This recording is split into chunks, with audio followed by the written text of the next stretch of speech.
أعوذ بالله من الشيطان الرجيم. بسم الله الرحمن الرحيم. ولا تكونوا كالتي نقضت غزلها من بعد قوة أنكاثا تتخذون أيمانكم دخلا بينكم أو تكون أمة هي أربى من أمة إنما يبلوكم الله به وَلَيُبَيِّنَنَّ لَكُمْ يَوْمَ الْقِيَامَةِ مَا كُنتُمْ فِيهِ تَخْتَلِفُونَ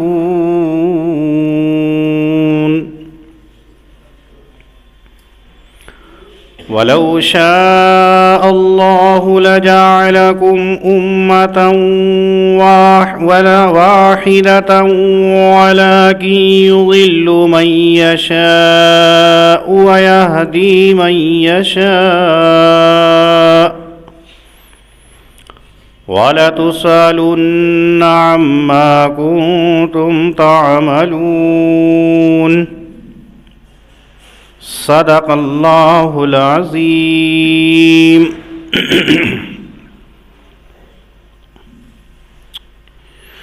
حضرت نبی اکرم صلی اللہ علیہ وسلم کے اوپر جس نبوت اور رسالت کو اللہ رب العزت نے نازل کیا، آپ کو شریعت اسلامیہ سے نوازا، ان کی خوبیاں اور محاسن بیان کی تھی کہ اللہ رب العزت تمہیں عدل کا، احسان کا اور رشتہ داروں قرابت داروں کے حقوق کی ادائیگی کا حکم کرتا ہے، بے حیائی سے، منکرات سے، شرکسی سے بچنے کا حکم کرتا ہے. اسلام کا مزاج ہے کہ اوامر کا حکم اور نواہی سے بچنے کا حکم دیتا ہے. جو کام کرنے کے ہیں ان کو بجا لانا اور جن کاموں کو نہیں کرنا ہے ان سے اپنے آپ کو روک لینا، یہ دین اسلام ہے. حضرت نبی اکرم صلی اللہ علیہ وسلم کے اوپر جو شریعت اللہ نے اتاری ہے، جو کتاب آپ کو دی گئی ہے، اس کتاب کے اندر اللہ نے اچھائیوں کے کرنے کا حکم دیا اور برائیوں سے بچنے کا حکم دیا. یہی وجہ ہے کہ آپ نے تقریروں کے اندر، آپ نے وعظوں کے اندر، آپ نے کتابوں کے اندر پڑھا یا سنا ہوگا کہ جب نبی اکرم صلی اللہ علیہ وسلم کے اوپر سب سے پہلے وحی نازل ہوتی ہے، آپ فرشتے کو دیکھتے ہیں جو کرسی ڈالے ہوئے بیٹھا ہے کہ جس نے مشرق و مغرب کو چھپا رکھا ہے اپنے پروں سے، تو آپ گھبرائے ہوئے حضرت خدیجۃ الکبریٰ رضی اللہ تعالی عنہا کے پاس میں آ کر کے یہ کہتے ہیں، زملونی زملونی زملونی، مجھے چادر اڑاؤ، مجھے کمبل اڑاؤ، مجھے کپڑا اڑاؤ. اتنی گھبراہٹ کہ حضرت خدیجہ رضی اللہ تعالی عنہا کہتی ہیں کہ آپ پسینے پسینے ہیں، گھبرائے ہوئے تھے، آپ کو کپڑا اڑایا، آپ کو تسلی دی. اور حضرت خدیجہ نے جو تسلی کے الفاظ کہے تھے وہ یہ تھے، اللہ آپ کو ضائع نہیں کرے گا، اللہ آپ کو ہلاک نہیں کرے گا، اللہ آپ کو بیکار نہیں ہونے دے گا، اس لیے کہ آپ لوگوں کے ساتھ صلہ رحمی کرتے ہیں، آپ غریبوں کے ساتھ میں ہمدردی کرتے ہیں، آپ بے سہاراؤں کا سہارا بنتے ہیں. یعنی اچھے افعال اور اچھے اعمال نبی اکرم صلی اللہ علیہ وسلم کے ذکر کیے، اور یہی شریعت اسلامیہ کے اندر ہے اور آپ کے ماننے والوں کے اوپر لازم ہے۔ جس نے لا الہ الا اللہ کا اقرار کر لیا تو اب اچھائی کے اوپر عمل کرنا ہے اور برائی سے رکنا ہے، یہی اسلام کا نچوڑ اور خلاصہ ہے۔ انہی نچوڑ اور خلاصہ میں سے کچھ چیزیں اللہ نے یہاں بھی ذکر کی، ان میں سے ایک یہ تھا جو پچھلی آیت کریمہ کے اندر اللہ نے فرمایا تھا اوفو بعہد اللہ اذا عاہدتم، جب تم وعدہ کر لو تو پورا کرو۔ وعدہ کر کے مکر جانا اسلام نہیں ہے، وعدہ کر کے توڑ دینا اسلام نہیں کہتا ہے،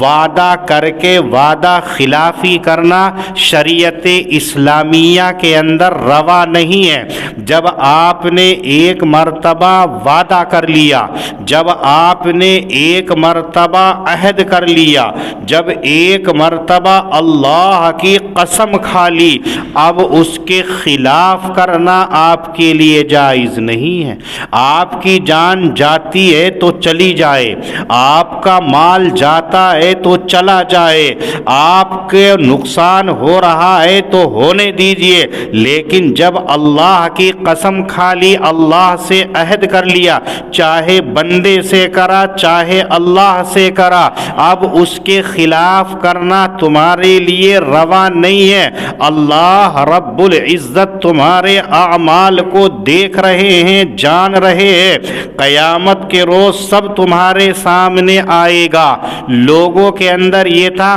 کہ وعدہ کر کے وعدہ توڑ دیتے تھے، قسمیں کھا کر کے قسمیں توڑ دیتے تھے۔ آج کے دور کے اندر بھی دیکھ لیجئے کتنے وعدے کر کے ہم توڑ دیتے ہیں، کتنے عہد کر کے ہم توڑ دیتے ہیں، کتنی اللہ کی قسم کھاتے ہیں اور اس کے خلاف کرتے ہیں۔ آیت مقدسہ کے اندر اللہ رب العزت نے جو فرمایا اس کو دیکھیے، وعدہ کر کے توڑ دینا، اللہ کی قسم کھا کر کے توڑ دینا کتنا قبیح اور کتنا برا ہے کہ اللہ رب العزت نے کئی آیت کریمہ اسی کے بارے میں نازل کی ہے۔